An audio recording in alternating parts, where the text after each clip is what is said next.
speaker, our guest speaker. We're actually part of the same team, Diesel Nation. I actually had not met Mindy until my first summit, which was last year in 2013. I became a coach in 2014. That January, I reached out to Mindy, and she didn't know me at all. And I actually shared this story with her yesterday. My business was struggling. I didn't know. People kept telling me, it's too expensive. It's too expensive. I can't afford that. I don't have the money. Like, that's not worth it. And I reached out to her. She had done a presentation, and I asked her for help. And she said one of the most impactful things for my business that anybody has ever said. She told me, I want you to sit down, and I want you to write down what is the value you find in a challenge pack. Why do you think that is valuable? You need to write every single thing down, because once you recognize the value of that challenge pack, it's going to come out of your mouth, of your presentation, and nobody's going to argue with you that what you're presenting them is something that they must have. So we had reached out to her for her to come, and she obviously hadn't been able to do it, and then in June she's like, I'm ready, I'm going. And I want to do a free vital behaviors training on top of it. We're like, where do we sign? Yeah. So we were extremely excited about having her come.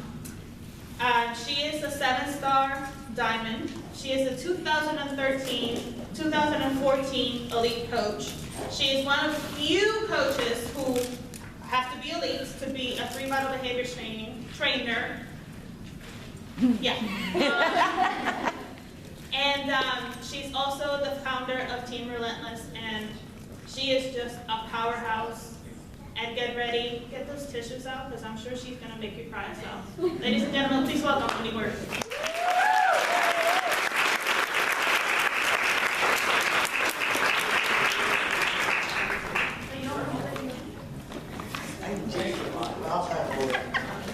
Hey everyone, how are you? Thank you for having me. It's the first time to be in Raleigh. I love it. It is great weather. I live outside of Houston, which is humid and hot, and I don't like Texas. I'm happy to be out of Texas. Following Amy, wow, she was amazing, funny, tearjerker, inspirational, motivating as hell. So I do congratulate you. Amazing story. They're awesome. She actually, every time I speak, I guess fast forward. If you can follow her, then you should be able to follow me, because I am all over the place. So whenever everybody was like, I'm following you, I'm like, yes! My story is just ever-changing and all over the place. But I guess fast forward, or rewind, 2 years ago was the first time I hosted my first Super Saturday. It was my first public speaking event. There is a little snippet of my portion of talking. It was horrendous. So, I like to, with anything that I do, share things that you can use for your business, for your everyday life, and improve yourself. So my point is, if you're watching it and you're thinking like, oh my God, she's inspirational, she's really confident, she can get up in front of 100 strangers, do know that it didn't happen overnight. It's been 2 years in the making. I grew the Houston Super Saturdays because, it was very inconsistent, and the corporate reached out to me and wanted me to run the Super Saturdays there. And each time it got better. Each time I learned from, my mistakes. There was a lot of coaches who badmouthed what I did, my effort. They didn't see the work that I was putting in, the money, the time, the energy that I was putting in. But I kept doing it because I believed in it, because I knew that it was helping myself. I knew that it was helping my team see the value in getting to the event. I knew that it was making a difference, and I knew it was what corporate wanted. So tying into your business, understand that there's going to be hiccups in the road with your business. There are going to be things that you do that just really suck, that really don't create any, productive results. There's going to be people that badmouth you because they don't understand, because they're not the ones doing it, because they don't believe in it, because they're just negative jerks. There's kids in here, so I'll keep my filter on it. But I kept going, and then I fulfilled the goal of doing what corporate wanted. We grew Houston. I mean, we had like almost 200 people one time. We went from, the small event that I first attended with Arnold, and this was back in March of 2013, and there was like barely 50 people, and he was like, so he's like, I want you to grow this, I wanted to do my thing in the town that I lived in, 2 hours from Houston, and the corporate said, no, do it in Houston, and I did exactly what they asked. It took a lot of sacrifice, driving 2 hours to a location, getting there 2 hours early, setting up, having inconsistent people, helping people, naysayers, people who would not help clean up, people who would not do these things, but I just kept doing it over and over and over and over again. But because of that, I couldn't travel. I couldn't go to be with Diesel Nation coaches. I couldn't go and be with Team Relentless coaches. I couldn't speak at the events that I wanted to speak at. So once I grew the market council, then essentially I was able to turn it over because there was amazing leaders that popped up over the course of that. So again, with your business, understand that no matter how small your team is right now, that if you keep doing what you should be doing over and over and over and over again, it will grow and leaders will emerge and they will be able to help shoulder the responsibilities of the team. And then you can do what you want. And so then I stepped down from the market council. They didn't need me anymore. Now I go to where I want to go and who wants me there and needs me there. Houston, they like me there, they wish I was there, so nothing against them, but I'm the freedom. And that's the one thing about everything that makes coaching appealing to me is we get to live a life of freedom. Earlier when I did the Star Diamond round table thing, we said that I was PIO and Insanity certified. I started, halfway through my business, I thought, well, I should do that because I was going to grow my business because that's just what you do. 2 of my mentors who turned out people that I idolized, and then they became my really good friends are Danielle Natoni and Melissa McAllister. Melissa's actually in Houston right now. My husband's there at that Super Saturday doing a training. I wish I was there. I just got to see her last week though. But that's what the successful people that I followed did. I am not coordinated. I am toned up and cannot move at all to the beat. Can't even hear the beat, can't even tap along with my finger. It is bad. So, I did all these things that I thought was going to grow my business, and it didn't. Am I glad that I did the PIO certification? Absolutely. I was selected to be in the PIO test group. I hosted a PIO certification in my teeny tiny town, had 50 people. Amanda, the cap is 25, but I had sent it out to the universe. I want 50 people at my certification because I believe in PIO, and I told every coach in the surrounding area, you got to get PIO certified because this is brand new, and unless you are a PIO instructor from way back in the day, you don't know anything about PIO that's going to grow your business. It changed my life because I was halfway through the test group, and Melissa told me after it happened, she was like, I didn't have the heart to tell you, but we are always capped out at 25. How you got it to 50, I don't know. So the thing is, throw it out in the universe, and sometimes you can make stuff happen that anybody else didn't think was possible. I did all these things, and then I just had so much anxiety. I'm like, I gotta practice PIO, I gotta practice Insanity, I wanna do this, I wanna do that to teach because that's gonna make me successful. Then I realized I don't wanna do that. It doesn't make me want to jump out of bed. I dread it. It kept being the thing on my goal list that kept coming to the top, and everything else was getting checked off because I was comparing myself to what other coaches were doing. And then I realized that this is why I'm a coach. I can do whatever I want, when I want, and how I want, as long as it was in line with the P&P manual, with coach relations and compliance and everything. However, so I decided yes, I do have the certification behind my name, but I'm not going to teach it because it's not what I enjoy to do. I'm not a dancer. Like I said, I tried to get the whole beat thing down. Can't. I can count like 8 and 16, but not to music. And so, my thing is that I want to tie in with the business is that when you follow top coaches, when you follow successful coaches, when you follow seasoned coaches, watch them and find things that resonate with you for your personality and resonate with you for what your goals are. Don't emulate everything they do and copycat them because it's going to be so unnatural, and it's not gonna grow your business. And then you're gonna sit there and hold these people on this pedestal. Well, they're doing this and this and this and this, and they're so successful, and I'm not. Why am I not? Because you're not being you. And that is one thing that has helped me grow my business, is the fact that I am me. And just, I was gonna bring my phone up here because I talk a lot too, so could you kind of like give me like a, whenever I'm at like 2 minutes, give like, some little whistle. I mean, that happened one time. Instead of the video. So anyway, my thing is that I was me.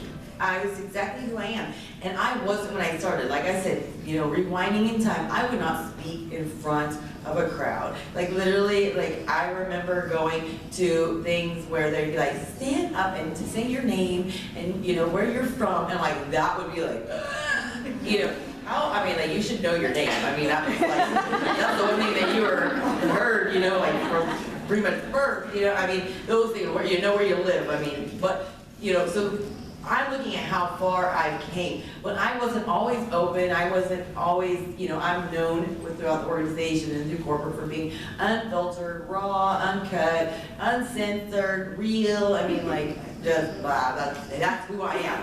But if you haven't known me, like, you know, you would not realize how I was before. Like, if you were to like rate self-esteem and confidence, I was like in the negative numbers.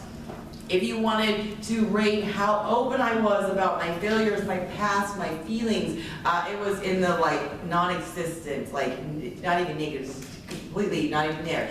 I learned this from Danielle Natoni. If any of you follow her, you'll know that, you know, recently it's gotten better, but like if you followed her for the duration that I've been a coach for over 3.5 years, she was super private.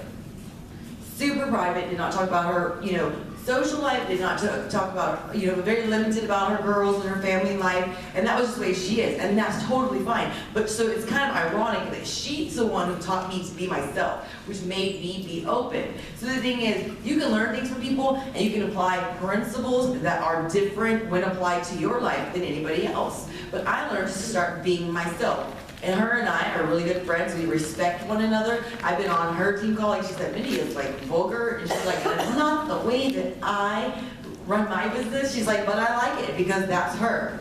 You know, I mean, so that's the only thing I really share with anybody on any call that I do, any training, any public speaking, is be yourself. You may not appeal to everybody. Like I said, Danielle and I have totally opposite lives, totally opposite backgrounds, totally opposite goals, totally opposite almost everything, but we both have one thing in common. We are 100% who we are. We do it unapologetically, and we share our life with what we feel comfortable with people. I was going to tell you my whole story, but honestly, basically, Amy's story is a lot like mine. It was the M-O-L-E-S-T-E-D, not R-A-P-E-D, not by a family member. I was, my parents were still married, but I was adopted. I left home at 15. I didn't go to a frat party, not married to the same guy. Had 3 kids by 3 different dads. Basically, same story, so I'm not gonna go into that. You saved me a lot, because that's where my story is long, and I have to go through this whole thing. But, you know, my point is coaching helps me get to the point where I went from so just pathetic, negative, like people didn't like to be around me, and I didn't like to be around myself. I didn't like to look in the mirror. I didn't even like to be naked in front of my husband. Like, it was just bad. I was just unpleasant. I had like hit rock bottom and made lots of mistakes so many times I lost count. My husband and I were like gonna divorce for like I don't know how many times. And right after our son, the one child that I have with him, because the other 2 are not, you know, and he was working out of town in the oil field, and, you know, it was just bad, and I felt horrible about myself. I don't have 100, 200, even, you know, 40-pound weight loss story. I just have the fact that I was somebody who was skinny, fat. I looked good in clothes because I knew how to pick out the right clothes. I was not obese, but I was overweight for my size. But overall, I was just mentally heavy, and I was just mentally and emotionally ugly. And I didn't know what to do. And I felt empty, I felt alone, I felt hopeless. I had been suicidal since the time I was 4. And I'm just so scared of pain because my mom was like so protective of me because she couldn't have kids and she's just a neurotic lunatic. So like I never did anything to actually follow through those plans because I was terrified of pain and because I didn't know how to like turn on a vehicle. I mean, there was just so many things I couldn't do. There was no bills in the house, like, you know, knives scared me, we didn't have guns. But you know, from the time I was 4, I wanted to kill myself and I just felt like such a loser, I couldn't even get it done, you know? And I'm like, it was just normal to me. It was just normal to me and it was, you know, chaos. I started drinking and doing drugs at 12, you know, very promiscuous, just trying to find these things to make myself feel better, to find that love that I never had. To find a spot, you know, I was not allowed to participate in sports or clubs or anything, so I was just alone. And then, because my coach was one of those coaches who left her Facebook profiles open instead of having it all, you know, locked up where nobody could see you because I was such a private life, I was able to see these amazing apps pop up on my newsfeed in the end of January of 2012. I was like, oh my God. Like, I want those apps. Didn't think I could have them, still don't. You know, whatever. But still working for them. You know, you gotta have that goal that you're continuously going for. But I, you know, was like, just stalked her page. So another point that I tell all coaches, if you have a Facebook profile, make it public. I know some of you don't, because some of you have sent me friend requests. By the way, not accepting any coach friend requests because I'm maxed out on friends, and then I asked you to follow me, but I have to cancel some of your requests and then wait to follow you, and you are private and don't have the follow button. So that's my assignment to you, is before you leave this event, make your profile public. Add the follow option. You can do it under account settings, or you can Google it and you can find out how to do it and forget what I just said. But that allows you to have people watch you. People are curious, they're like cats, they're super curious, they're nosy as hell, they're bored because they hate their lives and they hate themselves, they'd rather watch somebody else. Sometimes it's just to ridicule them, I don't know. But I stalked my coach, then I stalked her husband, then I stalked her sister, and then her brother-in-law's always like, was I not stalk-worthy? It's just like after, you know, if you're a coach, I went to post, stalking 3 coaches for like 3 days is exhausting. I didn't make it to number 4. And I was like, oh my God, this family seems legit. Because how many of you have seen people, one day they're selling origami out, and the next day it's posh, and then it's, or perfectly posh, whatever it is. And then it's Tupperware, and then it's wraps, and you're just like, these people are just ridiculous. You know, so having consistency, and that you actually believe in something, and then you actually stand for it is huge. You know, and then here I am and knew nothing about fitness, got a D and B. My father was like, how is that possible? No. It just was. You know, I would walk like a 23-minute mile when these kids would like be like 6 minutes. I'm like, what? You know? But, you know, I knew nothing about anything fitness, nothing. Besides I got a D. And, so I wanted somebody that knew what they were doing. Going to the gym, working with a trainer was not doable when you have 3 kids, live way out in the middle of nowhere. Your husband works out of town, you have 0 family, and you gotta get to work.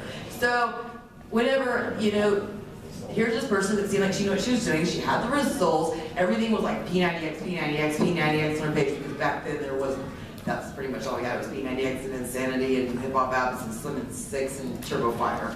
So I was like, well, as far back as I can scroll for 3 people, they're all doing, they all have like amazing abs, and apparently it's not genetic because her husband seemed to have them too, and I'm like, so I reached out to her, and it was appealing because she knew what she was doing. I heard of P90X, she, you know, and I decided I was not going to order the challenge pack.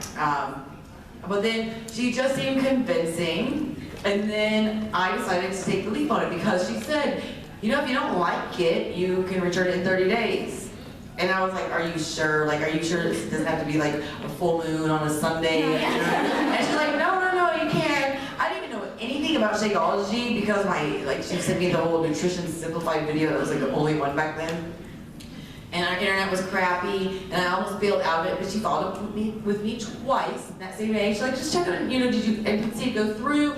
Do you have any questions? And finally I was like, oh my God, like, I'm just gonna do it. And I didn't even tell my husband I bought it. I mean, I never asked him permission about money. I just was like, I thought it was gonna fail. In my head, I was like, I'm gonna drink this every day for 30 days. It's gonna, because I hadn't been done or buy or whatever. And then I'm gonna return that bag, empty as shit, and get my money back.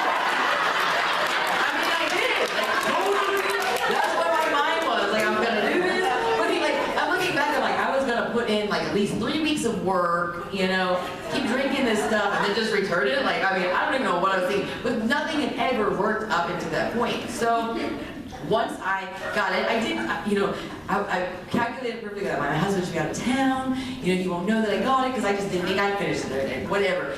And then I saw the tracking and I was like, oh my God, it's been delivered today and he's home. He's going back 2 hours and like, he's gonna see it. For the love of God, I don't know how it happened. They put this box up on the shelf, this random shelf that was full of all this crap. He's a hoarder, last name Hord, in our garage. And I'm like, they never did that. And I was like, he's just nosy. Like, if I get anything from Beachbody, he always opens it. Anything's packaged. I'm like, he was outside mowing the lawn. He never even saw it. I don't even know. It was just like perfect. And I was like, oh my God. So I got it, threw it in this hall closet that nobody had ever opened. It's still a mess to this day. And I saw him out there and I was like, okay, like he's this far in the yard, he's not gonna come in for a little while. So I opened it up, ripped it up. I don't remember if I blended or shook the Shakeology. I downed it so fast, threw the stuff in the dishwasher so he didn't know. Yeah, I mean, this is my mentality. I'm like, I didn't want my husband to know. It had nothing to do about money. It was all about I don't even know what I was thinking. Just seriously, if you can ever look back at your time, you're like, why? What? How does that make sense? And then he left. And I'm like, okay, bye. Then I was like rushing through dinner, everything. And then I got started. And then it happened that day that my coach texted me. She's like, hey, did you get your package? She knew that I got to get sidetracked. And I'm like, yeah. And she was like, well, which one are you doing? And I was like, I don't know, what do you mean? And just because she was like, are you doing lean or classic or, I don't remember the names of it anymore, it's been so long. And I was like, I don't know. She's like, open up the book. And I was like, oh, okay. I was like, that makes sense. I just put the first disc in. I didn't read it. Well, anyways, we're running out of time. This is how I got started, is that night I had my daughter who was 10 take my before picture, and I was mortified that she was taking my picture. And I looking back, I wish I had got my hair cut, worn different clothes, put on better makeup, because I didn't think it'd be sent out to the world or that there'd be an after picture. But that is what really launched my business, was the fact that my coach followed up with me. My coach stayed in touch with me. My coach, when I didn't open up the book and didn't know what I was doing and put in the wrong disc, she didn't make me feel stupid. She kept checking up with me. She put me in a challenge group, and then she made me believe that I could do it, and she congratulated me every minute of the way. And as soon as she saw me publicly post my first progress picture losing a pant size 13 days in, she offered the coaching opportunity up to me, and I gave her every excuse that I heard, and she had a way of going around it to basically prove to myself that it was not something that was actually the truth. It was just lies that I told myself. And I am here today, and I've had ups and downs.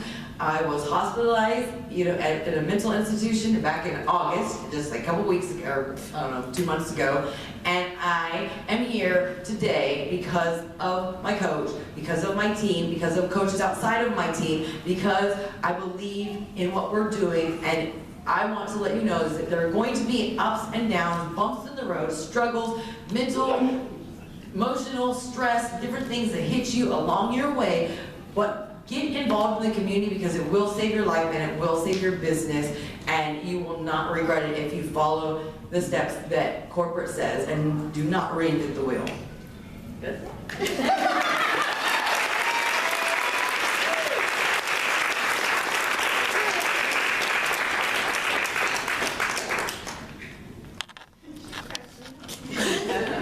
All right then, so we have reached the point of break. You can stretch out, to the not